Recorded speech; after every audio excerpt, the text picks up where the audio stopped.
Dear Candice, my man is usually very nonchalant. Lately, I've had the idea to push him or hit him in order to get a response out of him. What do you think the root of that is? First thing I would say is check yourself. Are you craving attention and affection from this man and you have not been able to get it? And so his nonchalance is now translating over to you as a lack of affection, a lack of attention, a lack of care and disinterest. If that's the case, then your desire to push him or hit him is kind of like the childlike response when you're desperate for something and your parents aren't giving it to you.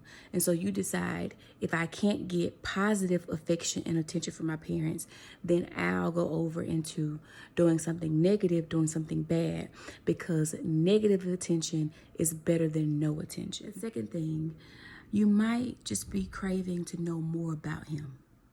What are your thoughts? What do you really feel? What do you really think?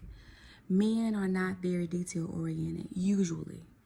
They see things very black and white. It is what it is, it ain't what it ain't.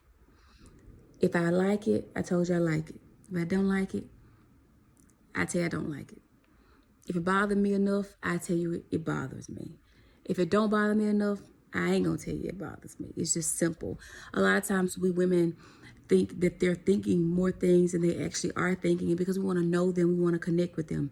And so I would say, if you're struggling with being feminine and wanting to know all these details, and he is so cut and dry and has such few words, that can feel like a lack of love. It can feel like disconnect.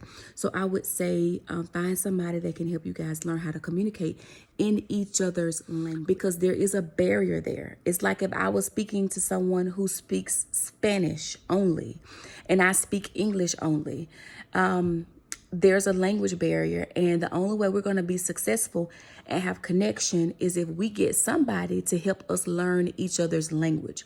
The solution isn't, well, you should just understand what I'm saying. You should just figure it out. I'm talking to you in my language. You talk to me in your language. That's not the way it's supposed to go. In relationships, that's what we do. We speak to our spouse in our language, what makes sense to us, and they speak to us in their language, what makes sense to them, and then we're both confused. And so the beauty of being in a relationship is that you get to learn another person's language so that when you speak to them, you can be effective. And so it sounds like if he's always nonchalant, then you might have a problem that he's not communicating in your language what his feelings are, what his thoughts are, where his heart is at, and you're feeling left out. You're feeling looked over. And so you're like, if I can do something that's aggressive, then I can garner like what you're really thinking and what you're really feeling, your raw thoughts and raw emotions. Well, I say there is a more healthy, positive way to unlock his language. And you want to use healthy, positive ways to unlock him and not negative ways. That was a great question. Let's chat again soon. All right, bye.